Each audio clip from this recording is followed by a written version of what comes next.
Hello friends, मैं doctor Jitendra Mohan भट्टा, Jaunpur. Mobile number 91 40 48 21 04, 99 35 67 3744, 93 365 24 24 4। आज हम लोग कलकेरिया कार्ड 200, 1000, 10,000 के बारे में मेडिसिन ट्रीटमेंट के बारे में डिस्कस कर रहे हैं। कॉन्स्टिट्यूशन में अस्थियों का कमज़ोर अथवा असामान्य विकास होना, तालू रंध्र खुला, सिर में जो बोन होता है बच्चों में खुला रहता है थोड़ा, उस हाथ पैर विकृत, हाथ पैर हड्डियाँ टेढ़ी होती हैं थोड़ा, शिथिल प्रकृति, गोरा रंग, मोटा थुलथुला शरीर, सारे शरीर में अलग अलग अंगों में ठंड महसूस होती, बहुत गलन मालूम होता। तो रोगी को ऐसा लगता है जैसे उसने पैरों में गीला मोजा पहन रखा। ठंडे पानी में काम करने के कारण रोग उत्पन्न होता। पसीना सारे शरीर के लिए, विशेष तौर पर रात्रि में अथवा परिश्रम करने के बाद पसीना, बालक बालिकाओं के माथे, बगल तथा हाथ पैरों में पसीना बहुत ज़्यादा आता है। सिर में बहुत ज़्यादा पसीना आता है। भोजन के उपरांत भोजन हजम होने की क्रिया में रोगी को खट्टा स्वाद, खट्टी डकार, खट्टे जमे दूध का वमन, अम्लतिसार, बहुत कमजोरी महसूस होता, सांस फूलने लगती है, जिसके कारण रोगी न तो अधिक दूर तक चल सकता है और न सीढ़ियाँ चढ़ सकता है। अग्रवेशन और अम्लरेशन, वृद्धि और ह्रास के लिए ठंडी हवा में सीढ़ियाँ चढ़ने समय या परिश्रम करने पर भार उठाते समय शरीर पर जोर पड़ने से वृद्धि होती है रोग में। कलकेरिया ऑस्ट्रियरम महात्मा हनीमन द्वारा बताई गई प्रकृति या स्वभाव संबंधी औषधियों में से एक है।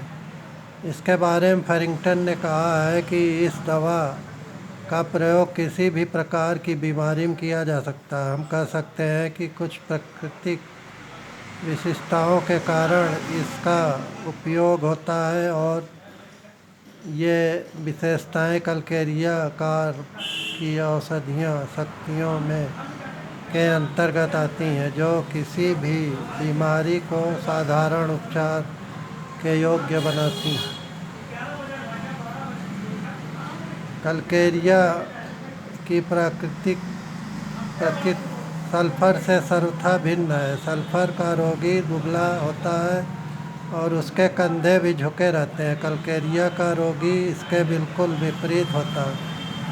डॉक्टर गर्नसी ने इनका जितना सटीक वर्णन किया है उतना कोई नहीं कर सकता। उनके शब्दों में ये मंदबुद्धि, शिथिल प्रकृति के रोगी होते हैं। देखने में मोटा और थुलथुल होता है, जिसका रंग गोरा पानी की तरह या खड़िया के रंग का होता है। वह स्वभाव से आलसी प्रकृति का होता है। बच्चों के बारे में तो यह बात खास तौर से लागू होती है।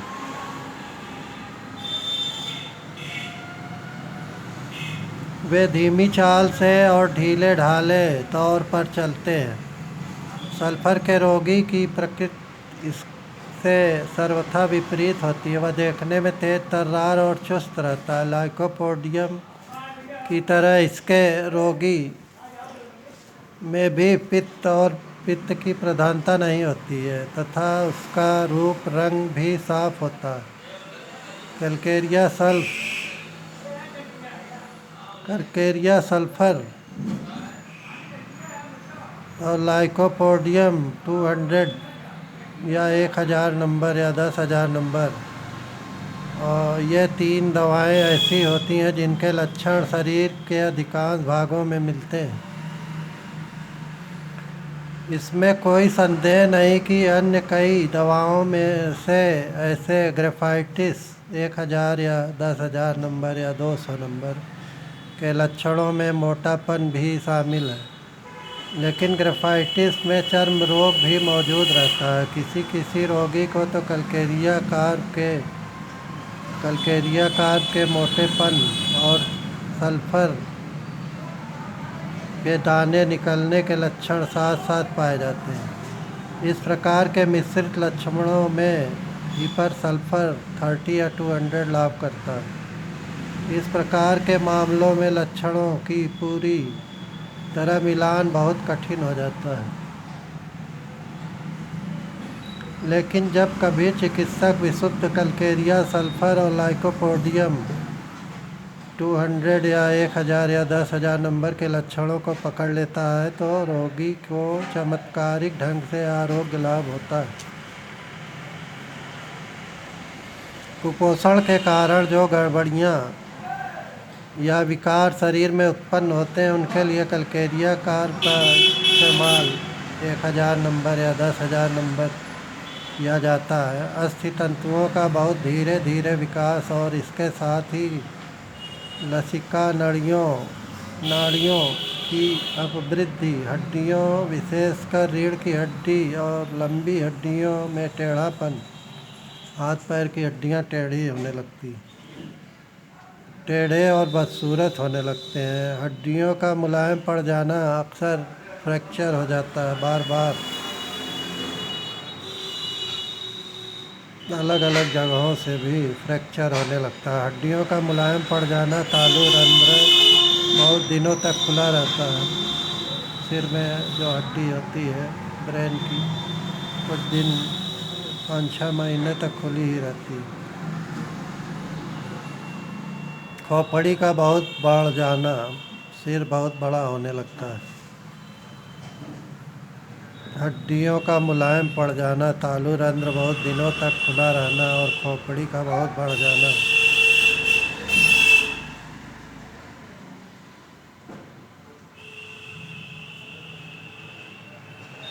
बोन डिजीज में उक्त लक्षण हेरिंग के गाइडिंग सिम्टम से उद्धृत किए जा रहे हैं और इनसे प्रकट होता है कि हड्डियों का ठीक प्रकार पोषण नहीं हुआ, इनका अनियमित अथवा असमान पोषण हुआ। हड्डी के एक भाग, उदाहरण के लिए कशेरुक का तो पोषण होता है, परंतु दूसरा हिस्सा अपरिपोषित ही रह जाता है। एक और अस्थियों में अनियमित विकास की प्रक्रिया जारी रहती, पर हड्डी के मुलायम भाग का ज़रूरत से कहीं ज़्यादा पोषण होता रहता है। इस प्रकार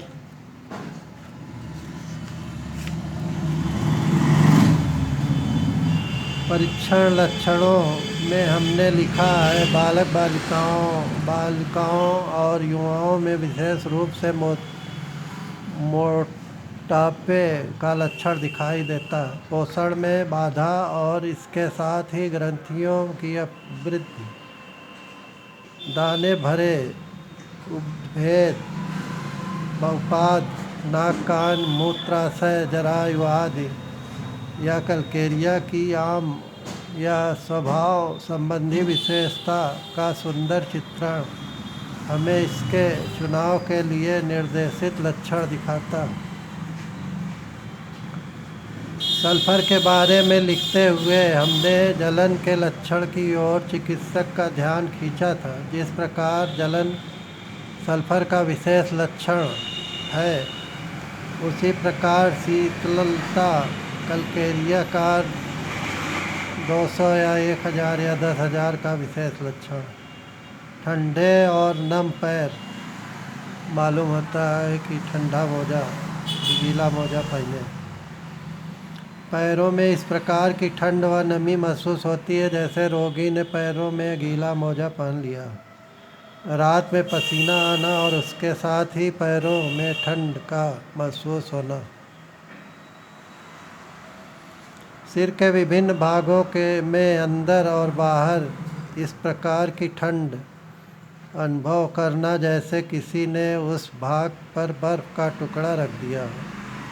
चेहरा पीला हो जाता है। रोगियों को खुली हवा रास नहीं आती है। थोड़ी सी ठंड हवा भी उसके शरीर में कपकपी पैदा कर देती।